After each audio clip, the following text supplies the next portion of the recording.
সন্তান কিয়ামতের ময়দানে আল্লাহর আদালতে মামলা দেয়, ও মালিক আমি তো বুঝি নাই কি খাবো, কেমনে বড় হব, কোথায় পড়ব, সব কিছু তো আমার বাপ মার সিদ্ধান্ত মতো হয়েছে। আমার মা আমার বাবা আমাকে এমন জায়গায় পড়ালেখা করাইলো, এমন প্রতিষ্ঠানে পড়ালেখা করাইলো যেই প্রতিষ্ঠানে নামাজ শেখানো হয় না, যেই প্রতিষ্ঠানে গেলে পরে আমার একদম বাগডুম শিখাইলো, কিন্তু আল্লাহর পরিচয় শিখাইলো না, আমার নবীর পরিচয় শিখাইলো না, আখিরাতের ফিকির আমার কলিজার ভিতরে দিল না, না না কোরআন তেলাওয়াত আমারে শিখাইলো না। ও মালিক এই জায়গায় যাওয়ার কারণে আমার বুজুর্গি নষ্ট হয়েছে, আমার মারিফত নষ্ট হয়েছে, আমার বিলায়ত নষ্ট হয়েছে। এই নষ্ট করেছেন আমার মা, নষ্ট করেছেন আমার বাবা, তাদের কারণে আজকে আমি এই জাহান্নামী হলাম।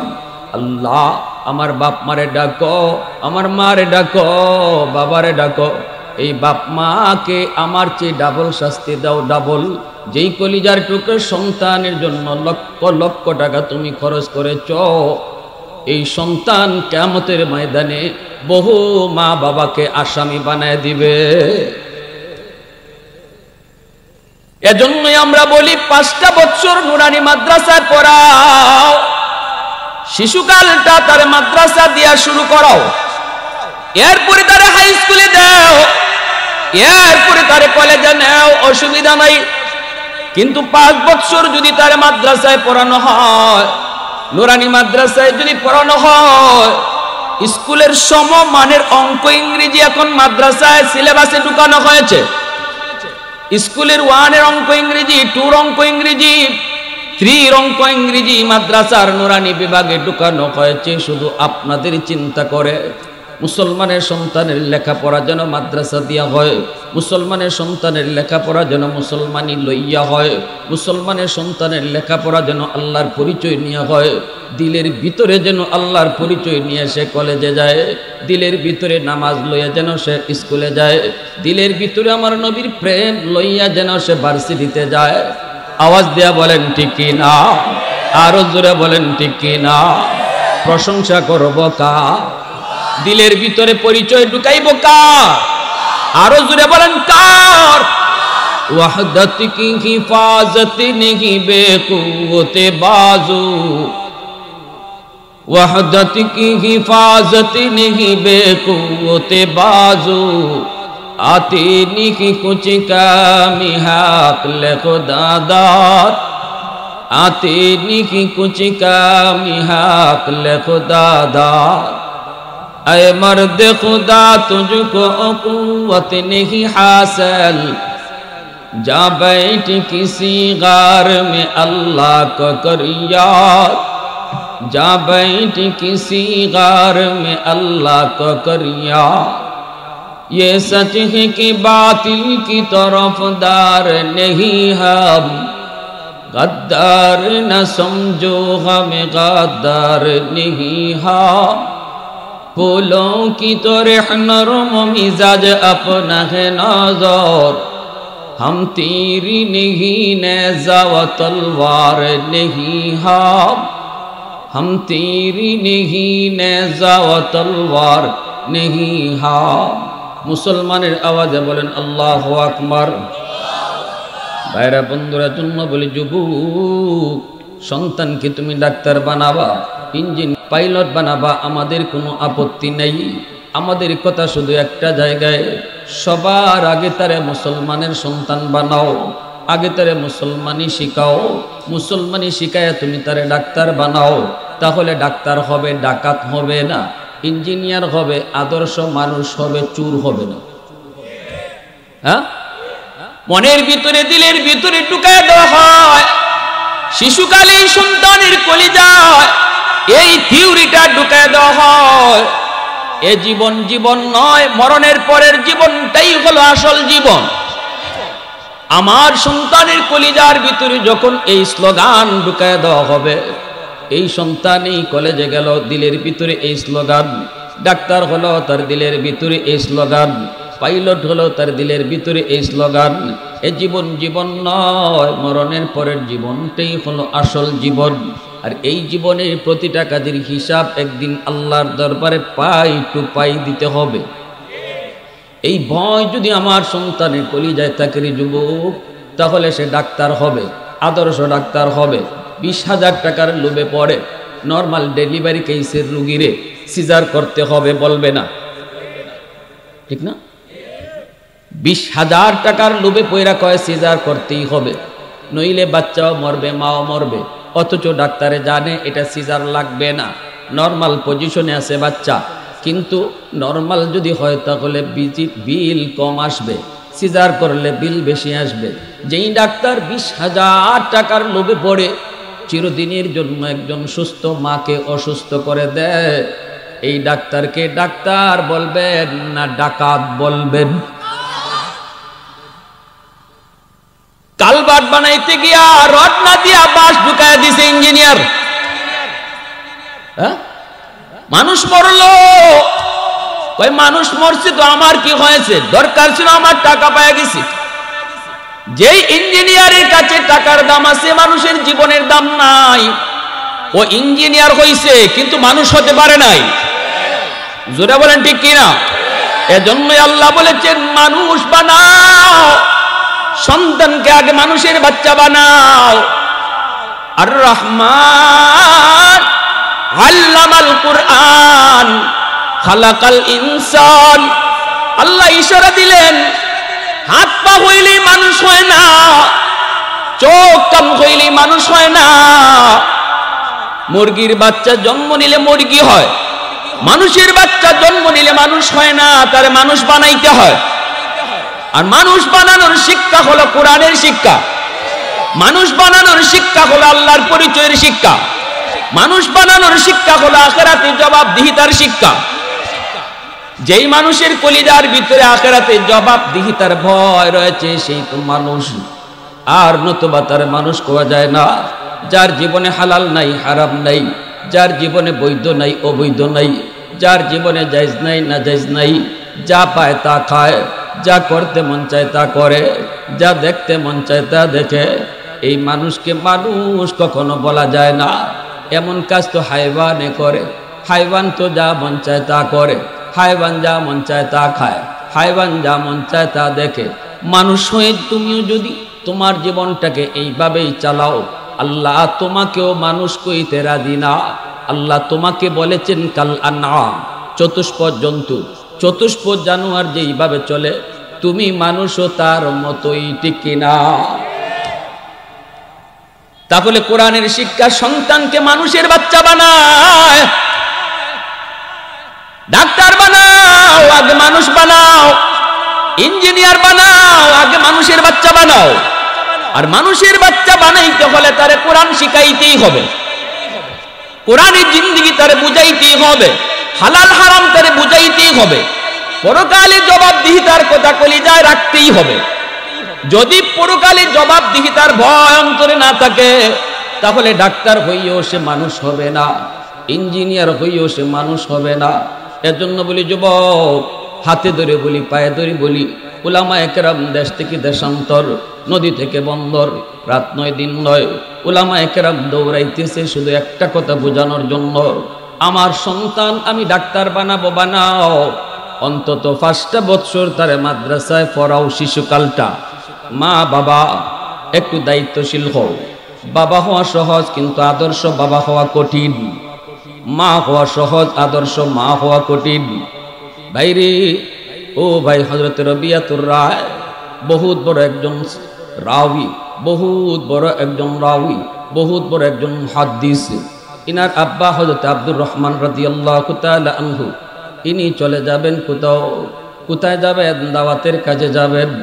বিবিকে বলতেছেন, বিবি গো, ও বিবি, আমার সন্তান যদি ছেলে সন্তান হয় তাহলে তুমি তারে মাদ্রাসায় পড়ায়ও, তারে তুমি মুহাদ্দিস বানায়ও। কোনো বাবা যদি সন্তানকে আলেম বানাইবার নিয়ত করে তাহলে তো নূরুন আলা নূর, ঠিক কিনা? ডাক্তার বানাইতে চাক, আমরা তো এটা নিষেধ করি নাই, কিন্তু যদি কোনো বাবায় কয় না ডাক্তার বানানো লাগবে না, আমি আমার সন্তানকে হাফেজ বানাবো, সন্তানকে আলেম বানাবো, তাহলে তো নূরুন আলা নূর, এর উপরে কোনো ভালো সিদ্ধান্ত হয় না। কিয়ামতের ময়দানে আল্লাহ পাক রব্বুল আলামিন নিজের হাতে তিনি একটা মুকুট নিয়ে দাঁড়ায় থাকবেন। আল্লাহ নিজেই খুঁজতে থাকবেন, কোথায় তোমরা মা, কোথায় বাবা, কোথায় মা, কোথায় বাবা। আল্লাহ নিজে একটা পাগড়ি নিয়ে দাঁড়ায় থাকবেন, একটা মুকুট নিয়ে দাঁড়ায় থাকবেন।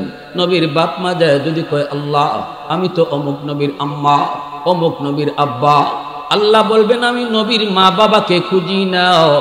সাথে সাথে একজন আলেমের হাফেজের মা যায় কইব, আল্লাহ আমি অমুক হাফেজ কোরআনের মা, অমুক আলেমের বাবা। আল্লাহ তখন বলবে আমি তো তোমাকে খুঁজতেছি। মান ক্বারা আল কুরআন ওয়া আমিলা বিমা ফীহি উলবিসা ওয়ালিদাহু তাজান ইয়াউমাল কিয়ামাহ দাউহু আহসানু মিন দাউইশ শামস। নবীজি বলেন ওই মুকুটের পাওয়ার সূর্যের পাওয়ারের চেয়ে আরো বেশি হবে। আল্লাহ হাফেজ কোরআনের মা বাবা, আলেমের বাপ মার মাথায় আল্লাহ নিজে পাগড়ি পরাবে। এরে যুবক, দুনিয়াতে তোমার সন্তানের মাথায় পাগড়ি পরাইলো দুনিয়ার মানুষ, তার উস্তাদগণ আলেম উলামা তার মাথায় পাগড়ি পরাইলো, কিন্তু তুমি মা তুমি বাবার মাথায় পাগড়ি পরাইবেন আল্লাহ নিজের হাতে। আর আস্তে করুন সুবহানাল্লাহ, মুসলমানের আওয়াজে সুবহানাল্লাহ। আল্লাহর হাতে পাগড়ি পরার ইচ্ছা কার কার আছে অন্তর থেকে হাত উঠে দেখান। আল্লাহ তুমি কবুল করো, জোরে বলি আমিন। আল্লাহ আমাদের আওলাদ থেকে হাফেজ আলেম কবুল করো, জোরে বলি আমিন। মা স্বামীকে বলে দিলেন, স্বামী গো যান, আপনি দাওয়াতের কাজে যান। আল্লাহ যদি আমাকে ছেলে সন্তান দেয় তাহলে আমি আপনার ওসিয়ত রাখবো, আপনার কথাটা আমি রাখবো, সন্তানকে আলেম বানাবো, সন্তানকে হাফেজ বানাবো, সন্তানকে মুহাদ্দিস বানাবো। বাবাই বলছে, বিবি গো ও বিবি, আমার মন বলে আমি একজন মুহাদ্দিসের আব্বা হইয়া কিয়ামতের ময়দানে আল্লাহর হাতে মুকুট পড়তে চাই। সন্তান হলো, একটা ছেলে সন্তান আল্লাহ দান করলেন, তিনি তো চলে গেলেন দাওয়াতের কাজে, বাবা তো চলে গেছে দাওয়াতের কাজে। মা সন্তানের নাম রাখছে রবিয়া, রবিয়াতুর রায়, বসন্তকালের বাতাস। এত সুন্দর একটি নাম, এই নামটা তিনি রাখলেন। মা তারে ধর্মীয় পরিবেশে বড় করলেন। ছোট্ট কাল থেকে মা যা শিখাইবার তা শিখান। এই মক্তবে যাওয়ার বয়স, মাদ্রাসায় যাওয়ার বয়স, এর বয়সের আগেও সন্তানকে ঘরে কিছু শিখানো মার দায়িত্ব, বাবার দায়িত্ব। কালেমা শিখাইয়া দেওয়া মার দায়িত্ব, ঘুমের দোয়া শিখাইয়া দেওয়া বাবার দায়িত্ব, খাওয়ানোর দোয়া শিখাইয়া দেওয়া মার দায়িত্ব, ডান হাতে খাইতে হয় শিখানো মার দায়িত্ব, সালাম দিতে হয় এটা শিখাইয়া দেওয়া বাপ মার দায়িত্ব। ঠিক কিনা জোরে বলেন? ঘুমের দোয়া এখন কেমনে শিখাইমু? আমি মা তো মোবাইল নিয়ে ব্যস্ত, আমি বাবা তো মোবাইল নিয়ে ব্যস্ত, সন্তান ঘুমাইতেছে কি করতেছে খবর নাই, মার খবর নাই, বাবার খবর নাই। সন্তান ঘুমানোর সময় যেই মার মুখ থেকে দোয়া শিখে ঘুমানোর কথা, আজকে মুসলমানের ঘরে সেই শিক্ষা নাই রে যুবক, যার কারণে আজকে মুসলমানের ঘরেও রহমত নাই। সন্তান শিশুকাল থেকে আল্লাহকে চিনে না, আল্লাহর পরিচয় জানে না। কালেমা শিখার কথা মায়ের কাছ থেকে, সন্তান মার কাছ থেকে কালেমা শিখতে পারে না। ভাইরা বন্ধুরা, সালাম কালাম শিখাইবার কথা বাবায়, অথচ সন্তানকে বাবায় শিখায় না। মা শিশুকাল থেকে এগুলা শিখায়া মাদ্রাসায় ভর্তি করার বয়সে তিনি নিয়ে রওনা দিলেন। উস্তাদের কাছে আইসা বলতেছেন, উস্তাদজি আমার রবিয়াকে আপনারা মাদ্রাসায় ভর্তি করেন। তিনাকে মাদ্রাসায় ভর্তি করা হলো, মদিনার মাদ্রাসায় ভর্তি করা হলো। পড়তেছেন, রবিয়া পড়ালেখা করেন। উস্তাদদের কাছে অল্প দিনে তিনি অনেক অনেক অনেক সুনাম অর্জন করলেন। জেহেন জাকাত অনেক ভালো। এর যুবক ভালো করে শোনো, মা যদি সন্তান পেটে নিয়ে বেশি বেশি মিষ্টি খায়, সন্তান বড় হয়ে মিষ্টি প্রিয় হয়। পেটে সন্তান নিয়ে যদি মা বেশি বেশি টক খায়, সন্তান বড় হওয়ার পরে টক প্রিয় হয়। পেটে সন্তান নিয়ে যদি মা বেশি বেশি ঘুমায়, সন্তান বড় হওয়ার পরে অলস হয়। সন্তান পেটে নিয়ে মা যদি টুকটাক কামকাজ করে, সন্তান কর্মঠ হয়, সন্তান পেটে নিয়ে মা যদি বেশি বেশি গান শোনে, সন্তান বড় হওয়ার পরে গায়ক হয়, সন্তান পেটে নিয়ে যদি মা বেশি বেশি কোরআন তেলাওয়াত করে, এই সন্তান অল্প দিনে হাফেজে কোরআন হয়। পেটে সন্তান নিয়ে যদি মা বেপরদায় চলে, সন্তান ব্রেন ডিলা হয়, প্রতিবন্ধী হয়। আর সন্তান পেটে নিয়ে যদি মা শরী পর্দার ভিতরে থাকে, এই সন্তান মেধাবী হয়, জ্ঞানী হয়, ব্রেন ধারালো হয়। হযরত রবিয়া অল্প দিনের ভিতরে এই মাদ্রাসার সবচেয়ে ভালো ছাত্র, ব্রেইনি ছাত্র, উস্তাদদের মুখে মুখে উঠে গেল। যা পড়ে সাথে সাথে মুখস্থ হয়ে যায়। আল্লাহু আকবার জোরে কোন।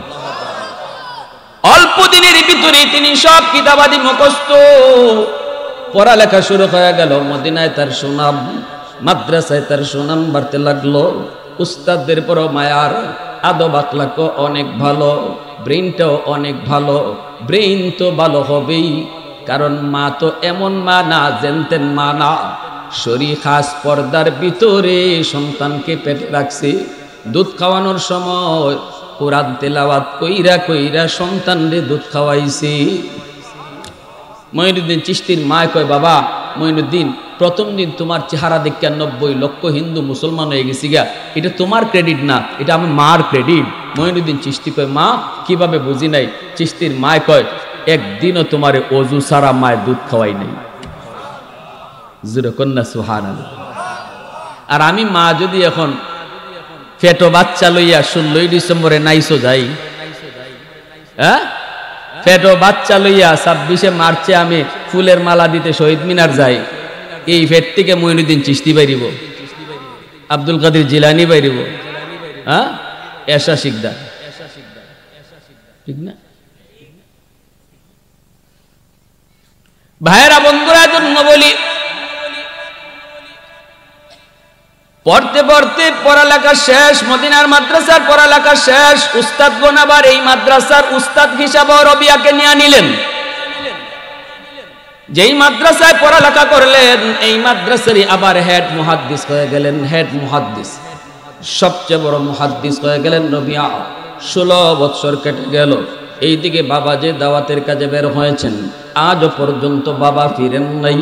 বাবা আজও যে দুনিয়া জীবিত আসেনি না নাই সন্তান জানে না, বিবিও তো জানে না স্বামী আসেনি না নাই। এখনের মতো তো তখন মোবাইল ছিল না, মোবাইলের যুগও ছিল না। ফোন দিয়া বলতো আমি অমুক দেশে আছি। নবীর সাহাবীরা এইভাবে যুবক বিবি বাচ্চা সবকে রাইখা দিনের দাওয়াতের জন্য দেশ থেকে দেশান্তর হয়ে গেছে। 1.5 লক্ষ সাহাবী নবী রেখে গেলেন, কিন্তু সেই 1.5 লক্ষ সাহাবীর ভিতরে মাত্র 10,000 সাহাবায়ে কেরামের কবর মক্কা মদিনায় পাওয়া যায়। বাকি 1 লক্ষর উপরে সাহাবীর কবর মক্কা মদিনায় খুঁজে পাওয়া যায় না। নিজের এলাকায় কবর খুঁজে পাওয়া যায় না। পৃথিবীর দেশ থেকে দেশান্তরে দাওয়াতের কাজে বের হয়েছেন, কি এখানে গেছেন, ওইখানে দাওয়াত দিতে দিতে ওইখানে কবর হয়ে গেছে, আর বিবি বাচ্চার কাছে ফিরে আসেন নাই। এমন 1 লক্ষ সাহাবী আছেন। আরো জোরে কোন সুবহান। কি পরিমাণ মানে কুরবানি ইসলামের জন্য সাহাবায়ে কেরাম। আসহাবী কান্নুজুম বিআইয়িহিম ইকতাদাইতুম ইহতাদাইতুম। এজন্য রাসূল কইছে, আমার এক একজন সাহাবী আকাশের নক্ষত্র। নক্ষত্র দেখে যেমন নাবিক জাহাজের পথ নির্ণয় করে, তোমরা আমার যে কোনো একজন সাহাবীর জীবন অনুসরণ করলে জান্নাত পেয়ে যাবে। এত বড় সার্টিফিকেট আমার রাসূল সাহাবীদের ব্যাপারে দিয়ে গেছেন। আর আমি আপনি সাহাবীর দোষ ধরি, নাউজুবিল্লাহ, জোরে বলেন।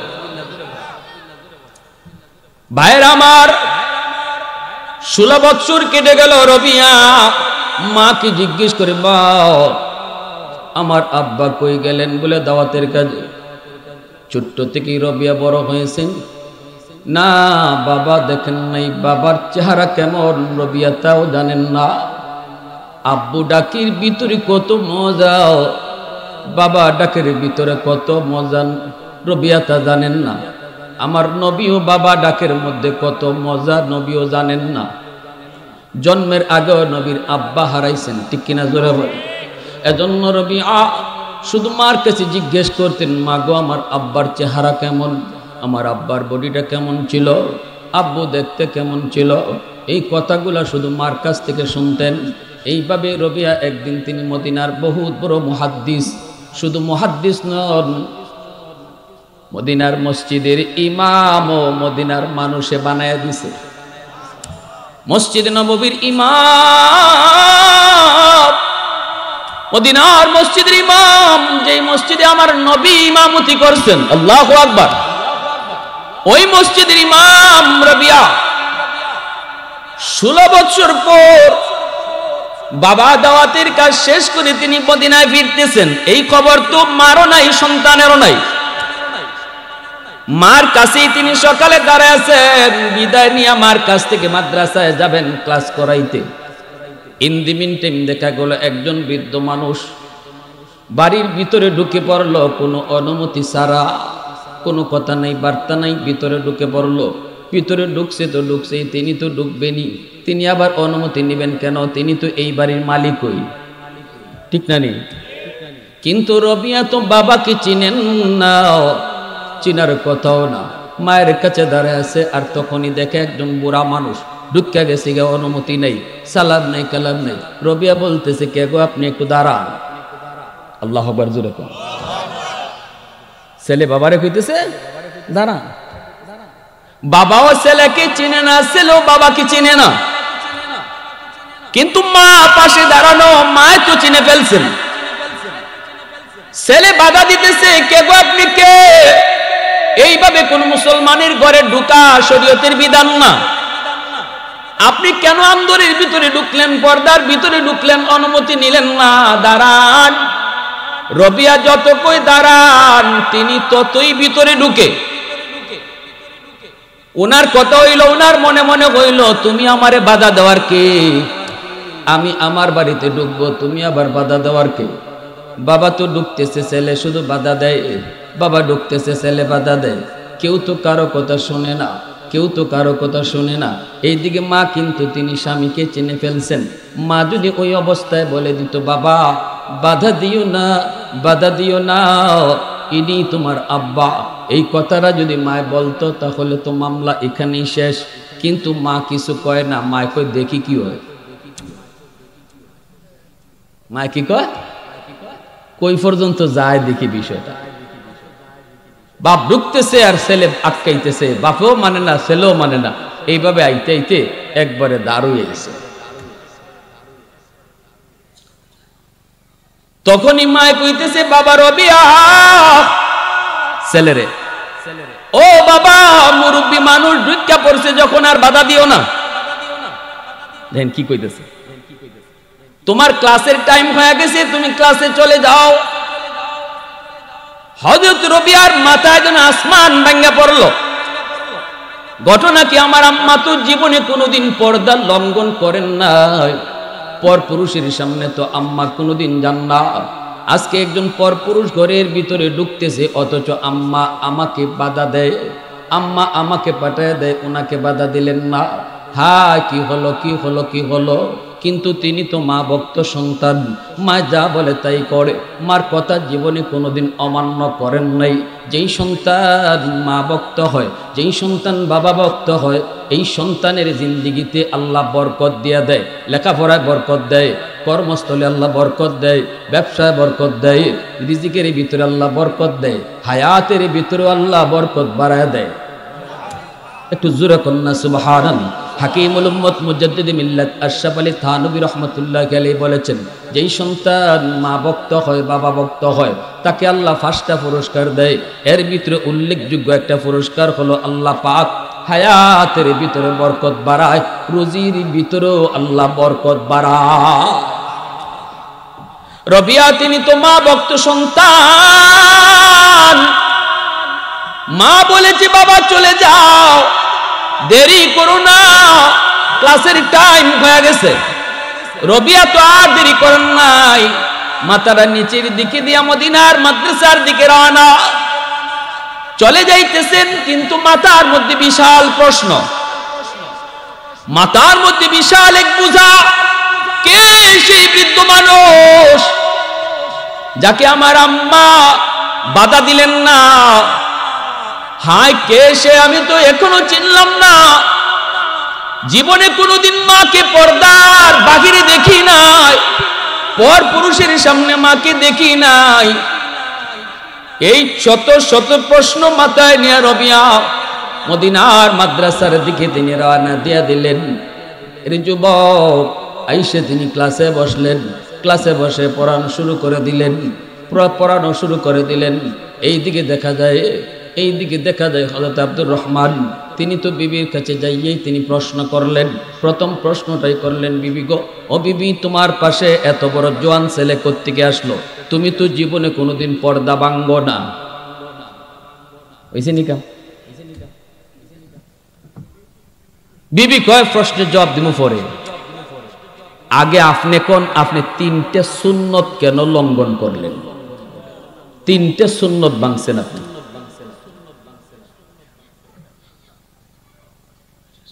আচ্ছা,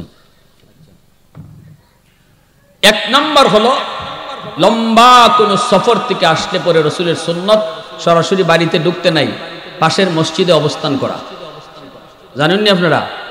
চিল্লাত থেকে আইসইন, চিল্লাত গেলেন না আপনারা এটা শিখতে আর জানতাম।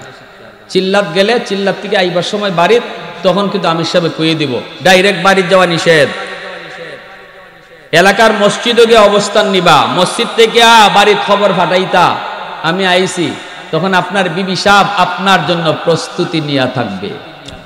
আর আপনি আটকাকে ঘরে ঢুকিয়ে দিবেন, গাত গিয়া দেখবেন আয় আল্লাহ, বিবি সিরা এক ফান্দা কি ভইরা শাড়ি ভইরা লেরায়া বেড়ায় আসতেছে, সুলিবা একটা হিবা একটা বুতনির মতো ফেরতনির মতো লাগে। আপনি আইসুন 40 দিন পরে আইয়া যদি বিবি সাহেবরে দেখুন এরকম লাগে, তখন মেজাজটা কি ভাল লাগবো? হ্যাঁ, দেখছেন আমার নবীর সুন্নত কি পরিমাণ হিকমত এই সুন্নতে। রাসূল কইছেন ঘরে মসজিদে অবস্থান করবায়, এখান থেকে খবর দিবাই, বিবি সাহেব খবর পাইয়া নিজের পরিপাটি করে রাখবো, আমার স্বামী এতদিন পরে আসতেছে, সে নিজের সুন্দর করে রাখবো। মহিলাদের সুন্দর প্রকাশ করা বেগানার লাগি না, মহিলাদের সুন্দর সব সময় প্রকাশ হবে স্বামীর জন্য, ঠিক কিনা? জোরে কর। এটা আমার মা বোনরা বুঝুন না, সিলুটি ভাষায় মাত্রাম, বুঝরায়নি?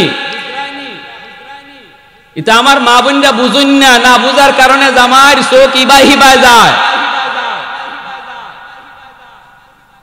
নাইলে আমার ঘরের তাইন কম সুন্দর না, চোখ হিবায় কার লাগি যায়। কারণ এই যে আমার ঘরের তাইন আমার ঘর আইয়া সব বুঝলে গেছেন গিয়া, এখন সেরা বেড়া আটন খাবারের মাঝে খালি লাগাইল, আত গন্ধ, স্বামী দ্বারা আইবা ওই পুরান কাপড় আর এই খালি লাগাইল কাপড় লইয়া। তো এই অবস্থায় তার যে আবেগ, তার যে রুচি, এই রুচি নষ্ট হয়। নষ্ট হওয়ার কারণে বেটা ঘর থেকে বাইরে লই যখন দেখে আরেকজন ম্যাডামে, বাপ রে বাপ, একবার মুশন কইরা একটা সেন্ট মাইরা যায়, ওই রে কপালটা, হাই রে কপাল রে, আমার জীবনে একটা কপাল লইয়া ইসলাম। অথচ এই ম্যাডাম থেকে তার ঘরের ম্যাডাম অনেক সুন্দর। কি দেখো আমার সাথে একমত না নেই? খালি ঘরের ম্যাডাম যদি খালি ইবাদ থাকতা, এটা বুঝতে থাকতা যে শরীয়তের বিধান স্বামীর সামনে সব সময় পরিপাটি হয়ে থাকা, গুছায়া রাখা, নিজের সুন্দর করে রাখা, কোনো দিন কোনো স্বামীর চোখ অন্যদিকে যাইতো না। এজন্য স্বামীরা যদি ইবা হিবা চোখ যায়, এর লাগে বউ রেডি থাকো, বউরও আল্লাহ জিগাইব, খালি জামাইয়ের দোষ না, বউর আল্লাহ জিগাইব তুমি কিবা চলছিলা, তুমি কিবা চলছিলা, বিয়াত যাইবার নাম লইলে ওরি বাপরি, সময় যে সেন্টার সেন্ট আর লন্ডনের শাড়ি, এই সময় দেখা যায় শাড়ি কোনানো আছে সব খুঁজা সুন্দর করে একবারে পরিপাটি হইয়া। এটা তো শরীয়তের বিধান না। শরীয়ত তো পুরুষে সুন্দর দেখাইবার লাগে কয় না, সুন্দর দেখাই তার স্বামীরে, ঠিক কিনা? এজন্য আল্লাহ রসুলের সুন্নত হলো লম্বা সফর থেকে আইসো, ডাইরেক্ট ঘরে ঢুকো না, মসজিদও থাকো, বিবিরে খবর দাও, বিবি গুসাক নিজের সুন্দর করুক, পরিপাটি হোক, এরপরে ঘরে ঢুকো, রুচিটা বাড়বো। তো এই অবস্থায় ওই হযরত রবিয়ার মা কইতেছেন, তিনটা সুন্নত আপনি লঙ্ঘন করেছেন। 1 নম্বর হলো মসজিদে অবস্থান করেন নাই, 2 নম্বর হলো নিজের বাড়িতে ঢুকতে গেলেও সালাম দিয়ে ঢুকতে হয়। এত আবেগ আপনার কর্তিকা আইলো, সালামও বুঝলে গেছেন গা, ঠেলার ছুটে হামাই গেছেন, সালাম কই। 3 নম্বর, এতদিন পরে আইছেন, আমার নবী রওজা জিয়ারত করবেন না? জোরে কন্যা সুবহানাল্লাহ। আমার ভাইয়েরা, বন্ধুরা, যুবক, এই 3টা কথা বলার পরই হযরত আব্দুর রহমান বলে, বিবি গো, তাহলে ঠিক আছে, আমি 3টা সুন্নত আগে আদায় করে আসি। চলে গেলেন তিনি মসজিদে নববীতে। আগে যাইয়া নবীর রওজা জিয়ারত করলেন। আল্লাহু আকবার, জোরে বলেন। নবীজির রওজা জিয়ারত করেন, তাকায় দেখেন রওজা শরীফের কাছে একজন ওই যুবক, যেই যুবক কিছুক্ষণ আগে তার বিবির পাশে ছিল। এত সুন্দর নুরানি চেহারা, এত সুন্দর তার চেহারা। এই যুবক হাদিসের মসনদের মধ্যে বসে হাদিস পড়াইতেছে। মদিনার নবীজির রওজা শরীফের কাছে তিনি হাদিস পড়ান। অসংখ্য অগণিত ছাত্র তার সামনে, তিনি হাদিসের মসনদের উস্তাদ, পড়াইতেছেন হাদিস, ছাত্ররা হাদিস শুনতেছে। ওই অবস্থায় আব্দুর রহমান তিনি তাকান, তাকে দেখেন আর মনে মনে আফসোস করেন, আল্লাহ ও মালিক, মনে বড় আশা ছিল একজন মুহাদ্দিসের আব্বা হইমু, এমন একটা সন্তান যদি তুমি আমাকে দিতা, কিয়ামতের ময়দানে কইতাম, আল্লাহ কিছু পারি নাই, কিছু আনি নাই, তবে মুহাদ্দিসের বাবা হয়ে আইছি। আল্লাহ তোমার হাতে মুকুট চাই, তোমার হাতে পাগড়ি চাই। এত মনের ভিতরে আবেগ, এত মনের ভিতরে আবেগ। ওই আবেগ নিয়ে তিনি তাকায় তাকায় কাঁদতেছেন, চোখের পানি জড়ায় জড়ায় কান্দেন। আল্লাহ, এমন একটা মনের আশা ছিল, তুমি কি আমাকে পূরণ করবা না? মনের ভিতরে এমন একটা আশা, আবেগ। তাকে অনেকক্ষণ কানলেন। এরপরে তিনি চললেন বাড়ির দিকে। সালাম দিয়া ঘরের ভিতরে আবার ঢুকলেন। বিবিকে বলতেছেন, বিবি গো, আমি সুন্নত আদায় করে এসেছি। ও বিবি, পরে তুমি যুবকের পরিচয় দাও, আগে তো আমি নবীর। এই কথা বলতেই তিনি বলেন, এবার বলো যুবক কেডা, এই যুবক কেডা, তুমি পরিচয় দাও। মায় কইতেছে, স্বামী গো, যুবকের বেগ তুমি রেখেছো, বেগটারে আল্লাহ কবুল করেছে। যেই যুবককে তুমি হাদিস পড়াইতে দেখছো, ইনার নাম হলো রবিয়া, মদিনার সবচেয়ে বড় মুহাদ্দিস, মদিনার মসজিদের ইমাম, যে তোমারই ঔরস জাত সন্তান। আওয়াজ দেখুন না সুবহানাল্লাহ, আর একটু জোরে সুবহানাল্লাহ। উলফত মে তেরি ওয়াইসি নে দান দান কো তোরা, বো বকর উমর নকশ কদম তেরা না ছোরা। উলফত মে তেরি ওয়াইসি নে দান দান কো তোরা, বো বকর উমর নকশ কদম তেরা না ছোরা। আয়ো শাক নবী ওয়াকে আসরার মদীনা, সুলতান का सुल्तान है सुल्तान मदीना, सरकार का सरकार है सरकार मदीना, गुलजार का गुलजार है गुलजार मदीना। अल्लाह ने मक्का ही में ये काबा बनाया, इस काबा का काबा तेरी मरकद को बनाया। अल्लाह ने मक्का ही में ये काबा बनाया, इस काबा का काबा तेरी मरकद को बनाया। ऐसा लम्हा जी चले जा राह मदीना, सुल्तान का सुल्तान है सुल्तान मदीना, सरकार का सरकार है सरकार मदीना, गुलजार का गुलजार है गुलजार मदीना। मोहब्बतेर साथे बोलें अल्लाहु আকবার, मुसलमानेर आवाजे बोलें अल्लाहु আকবার। এইবার সাথে সাথে চললেন মা বাবা দুজন চললেন। আয়েশা মা ডাক দিলেন, বাবা রবিয়া। আস্তে করে পর্দার আড়াল থেকে ডাক দিতেই তিনি চলে আসলেন, পড়ালেখা বন্ধ করে মায়ের ডাক। এসেই তিনি দেখেন মার পাশে ওই বুড়া লোকটা আবারও দাঁড়ানো। তিনি তো এই বৃদ্ধ লোকের পরিচয় পান নাই, কিন্তু বাবা তো ছেলের পরিচয় পেয়ে গেছে, ঠিক না? মাথাটা নিচের দিকে দিয়া রবিয়া দাঁড়ানো, মার পাশে ইনি দাঁড়ানো। রবিয়া তো চিনেন না, আবার কিছু বলেনও না, কারণ মা তো ধর্মীয় জ্ঞান কম জানে না, মা তো সাধারণ মা না, আমার আপনার মায়ের মতো মা না, ইনি তো নবীর যুগের মহিলা। ওই অবস্থায় দেখা গেল কি তিনি বলতেছেন, রবিয়া মাথাটা নিচের দিকে দিয়ে বসা, কথা বলেন না, চুপচাপ চুপচাপ চুপচাপ। মা তখন কইতেছে, বাবা রবিয়া, বাবা রবিয়া, তোমার মনে অনেক প্রশ্ন আমি জানি। মা জীবনে কোনোদিন বেপরদায় চললাম না, মা কোনোদিন বেগানা পুরুষের সামনে গেলাম না, আজকে মা একজন বেগানা পুরুষের সামনে কেন দাঁড়ায় আছে তোমার মনে প্রশ্ন। অবশ্যই বাবা তোমার মনে এই প্রশ্ন। বাবা রে, বাবা মাথাটা তুল।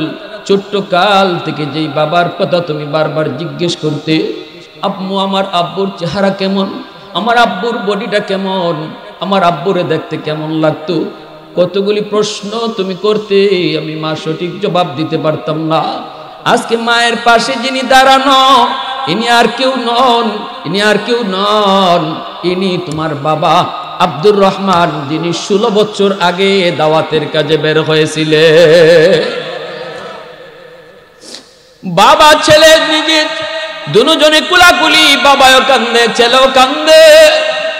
এতদিন পর বাপ ছেলের পরিচয়, বাবার চোখ দিয়ে দর দর করে পানি পড়ে, ছেলের চোখ দিয়েও পানি পড়ে, পড়বেই তো, এটা তো সাধারণ কোনো সাক্ষাৎ নয়।